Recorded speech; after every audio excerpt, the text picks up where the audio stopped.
Aisha. Everyone awake?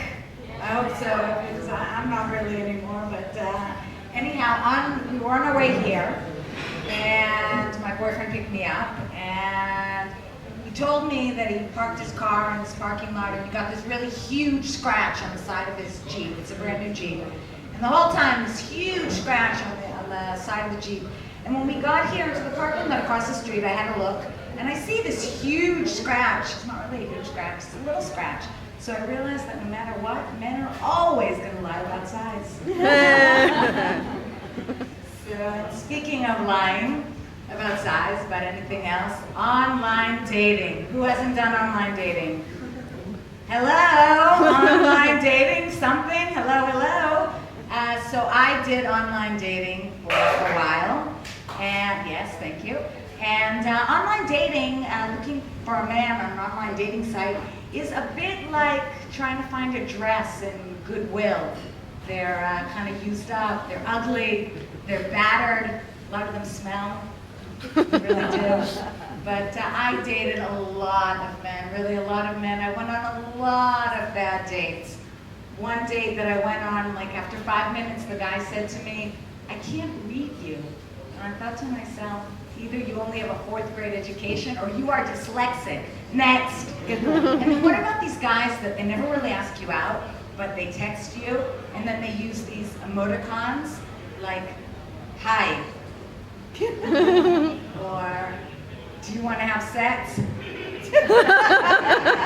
or "Hi again." You know, next, none of that. Then there was this other guy I went out with at the end of the date. He puts me up against, he really like shoves me up against the roof of the car, and he says, "You like sex. I can see it in your eyes." It was an optometrist, not a very good thing. But I don't know, like I said, I went out with a lot of men. I think my problem was that I was just too choosy. Choose me, please choose me. So someone finally did, and then I thought, what's wrong with this man? But no, he's fine, he's great, he's very good looking, and he's very nice, and he's very smart, and I want to keep him around a while, so I make sure to really treat him like a man, and that means always giving him the last word. "Yes, dear." So he said to me a few days ago, he said to me, "I don't really mean anything by this, but have you seen your friend, that one who leads the Weight Watchers groups?" And I thought to myself, okay, doesn't mean anything by this. Of course he means something by this, and I am keeping this for future reference. I will keep it, and I will use it when necessary. A lot of body issues, a lot of women up here talking about body issues. I have them too.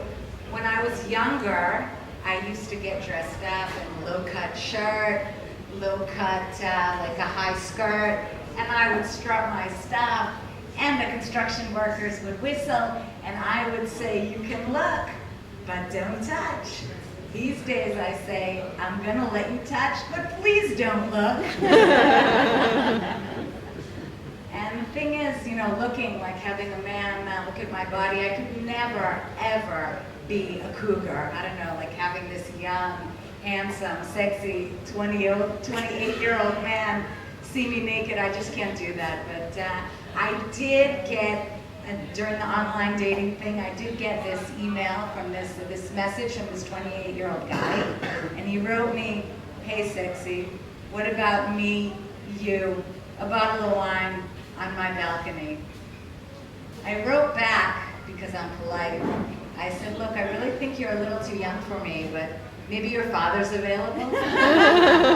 I mean, you gotta try. Honestly, I would not know what to do as a cougar. I'd say I'd have this 28-year-old guy come over, I'd kick off my shoes, I'd change into something more comfortable, I'd go in the kitchen, bake brownies, give him a glass of milk, pat his head, send him home to mommy. But actually, really, I'm not a cougar. If anything, I'm a jugar. I mean, who wouldn't like to sleep with a young, handsome, sexy 28-year-old guy? But if I did, it would come with a lot of shame and guilt. And then afterwards I would say to him, you know, you really shouldn't be a musician, you should be a doctor. I have actually gone back to school. I went back to school last year. Whoa, yes, and I'm studying, well, I'll tell you what I'm studying. It was a little while after I signed up for the dating sites, I decided that I wanted to study criminal profiling. I figured that it would really help me with in my search. And the stuff, honestly, it's really fascinating. And the last exam, one of the last exams that we had was about sexual deviants and psychopaths. I got 100. I didn't have to study it. But actually, I am turning into a Jewish mother, turning into my Jewish mother. I hope it's not going to happen too quickly because she's dead. It's okay. Yeah, a little dark humor. You can laugh. But you know, my mother was always. She was always so worried and so scared. I'd say, Ma, I'm going to the mall. She'd say, be careful. I'd say, Ma, I'm going to the supermarket. She'd say, be careful. I'd say, Ma, I'm going outside to get the mail. She'd say, be careful. I'm like, what could possibly happen to me outside getting the mail? She'd say, you don't know what perverts are lurking out there. But you know what? There weren't any. They're all on the dating sites. I have this really great idea for a startup. You guys all know like Build-A-Bear? You know, you go in and like they have them in the States, you go in, you pick a bear and whatever. So my idea is build a boyfriend. You think about that? I think it's a really cool idea. You go in and you pick out the guy that you want. They've got all these samples. And then you go and you have him stuffed. You can have him stuffed a little more here or a little more there or wherever you want. I meant his stomach. Maybe you'd have a little tummy. And then, you know, like Build-A-Bear, you can put the, like they have a, like this annoying voice, like the kid that, like they do for the kids. Like, Mommy, I love you. Mommy, good night.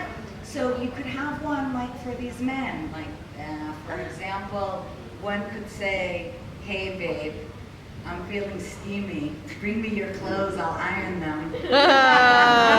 Or you could have another one like, hey, I'm really feeling dirty. Give me your mop, I'll wash your floor.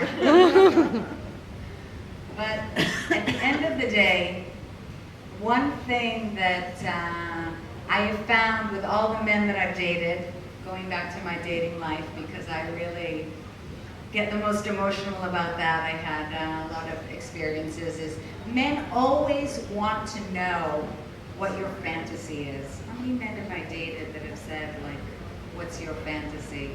So I'm going to tell you right now what I didn't tell them, but I'm going to tell you what my fantasy is. I would like 2 men. One to clean and one to do the laundry. Very